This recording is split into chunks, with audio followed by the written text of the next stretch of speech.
Okay, so we've now got the backdrop of the Houses of Parliament at the Westminster Village, and one of the really curious aspects of PFI is that most of the parties, well, all of the mainstream parties, tend to oppose PFI when they're in opposition, when they're not in government.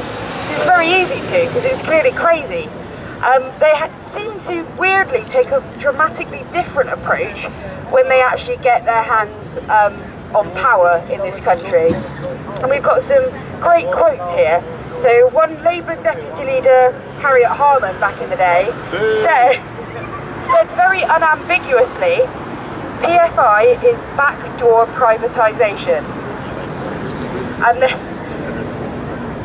And then New Labour went on to sign 620 PFI contracts. George Osborne, before the coalition government took over, said, quote, "The government's use of PFI has become totally discredited, so we need new ways to leverage private sector investment. Labour's PFI model is flawed and must be replaced. We need a new system that doesn't pretend that risks have been transferred to the private sector when they can't be, and which genuinely transfers risks when they can be." And of course we've seen under the coalition government a massive expansion of PFI, and it's gone hand in hand with the expansion of academy schools and free schools. Many of the academies are PFI projects, and they're also actually not only PFI projects, but academy schools are limited companies taken out of local authority control. And one of the interesting aspects of that is that, you know, Michael Gove and the Tory government said, well, the reason we're doing this is as part of our localism agenda. We want power based more locally and not devolved up to local authority level. But what actually happened is that they took the powers that used to reside with local authorities, which were at least, clue is in the title, local, and actually centralised them in Westminster, in the Department for Education. So it's kind of, their localism agenda actually did localise power there, not in your local town and community. And probably Labour's Alan Milburn, which most of you will remember really fondly, it's a bastion of socialism, was actually closest to the truth when he said, quote, this is in 1997, "When there is a limited amount of public sector capital available, as there is, it's PFI or bust." So no one of these main three parties is seriously going to take on PFI, and you really need to bear that in mind. Sorry to beat a drum here, but we're about to have a general election in this country, and I know a lot of people are talking about, you know, voting Labour to keep the Tories out and make things better, and I have massive sympathy for that view. The only problem is it doesn't stack up, and when you actually look at what the performance of the 13 years of Labour gave us, and actually from the proposals being put forward by Ed Miliband today, you are only going to see more privatisation, more commercialisation, and a hell of a lot more of these PFI contracts. So if you are against that, kind of voting for a party that is ostensibly for that is not going to get you what you want. So it is time for us to get as radical with our votes and with our activity as these guys are with promoting their activities and their goals. Tactical voting is exactly what they want to do. Yeah, exactly. It collects taxes and harasses the hell out of individuals and small businesses, while actually facilitating tax evasion and tax avoidance by the richest individuals and corporations in the land.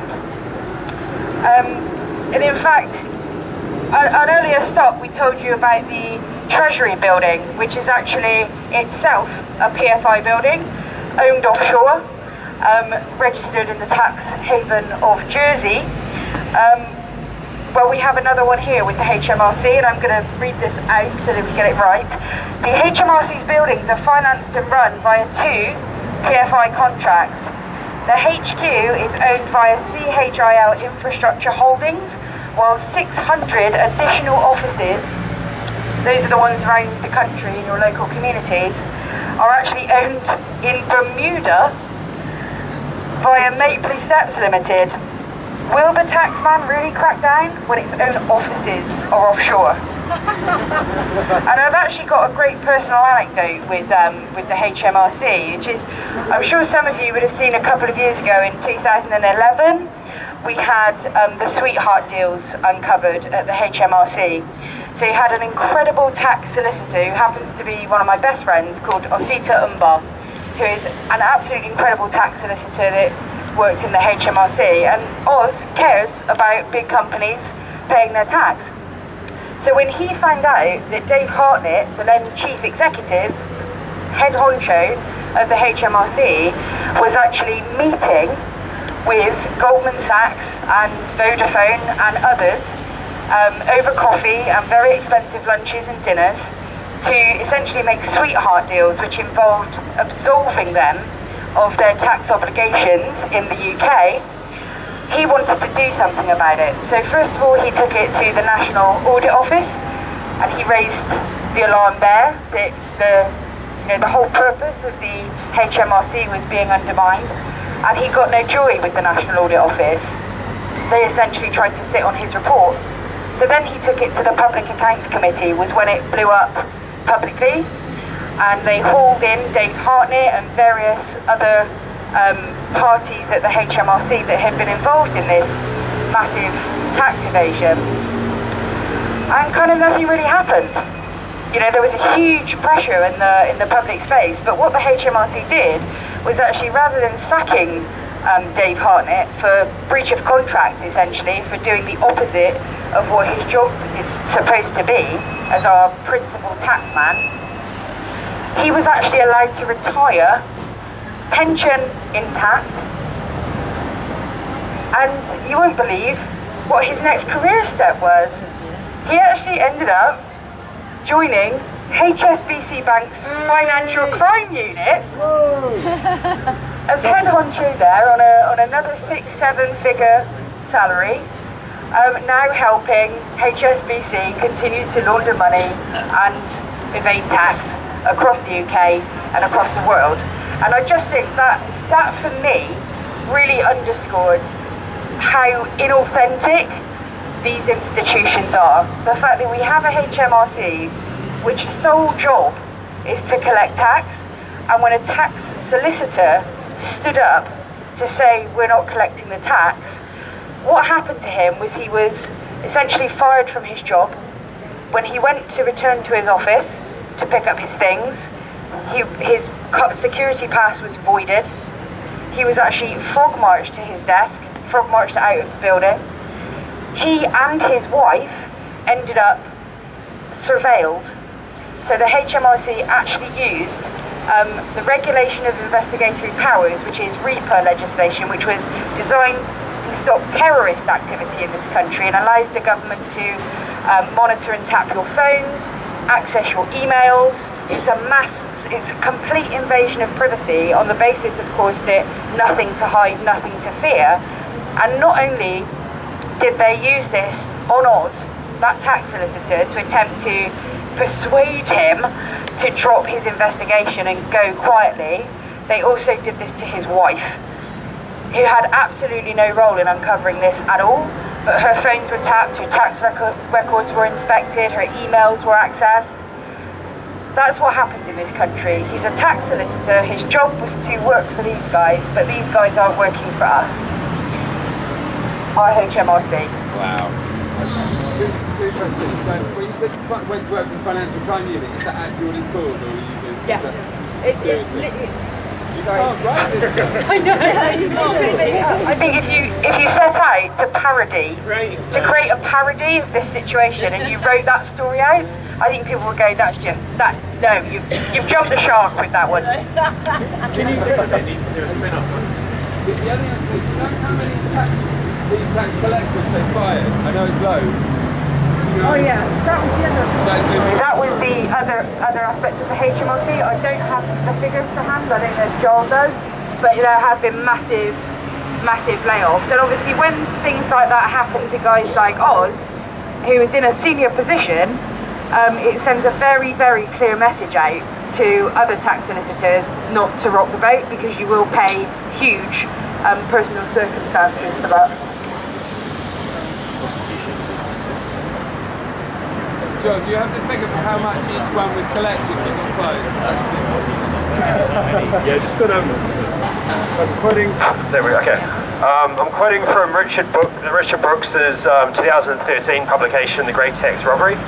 And one of the, I guess, yeah, frankly awful things which is apparent about HMRC is that rather than cracking down on big corporates like Goldman Sachs, like Vodafone, like HSBC, all of that kind of like state violence is reflected down on the smallest members of society. So if you look at prosecutions per £1 billion of fraud,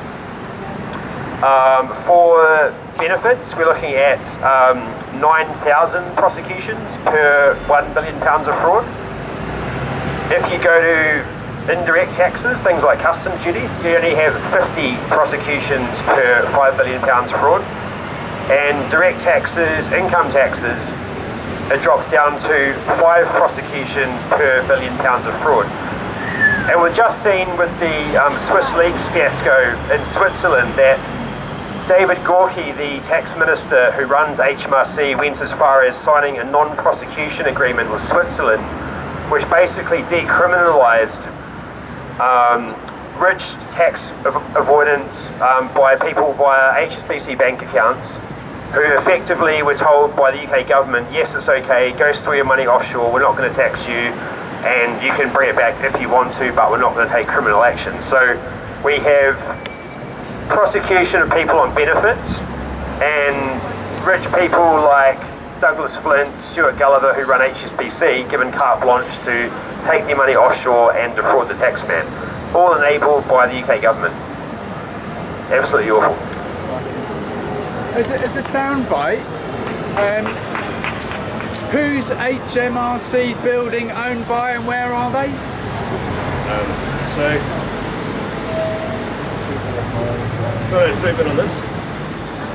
So yeah, what we've got here is a list of all of the major government offices and where they're owned and by whom. Holy. And so HMRC, they have a PFI contract which has 600 tax offices throughout the UK. They're owned 100% via a company called Mapley Steps Limited, which is registered in Bermuda. The head office, where we're now standing, is actually owned by Infrastructure CHIL Limited, and it doesn't actually have where they're registered. It may be Jersey, but we're not sure. And the thing about PFI contracts is they change hands quite regularly, so basically they on-sell the contract. So every couple of years it might be a different company owns it from a different tax haven. Bless them!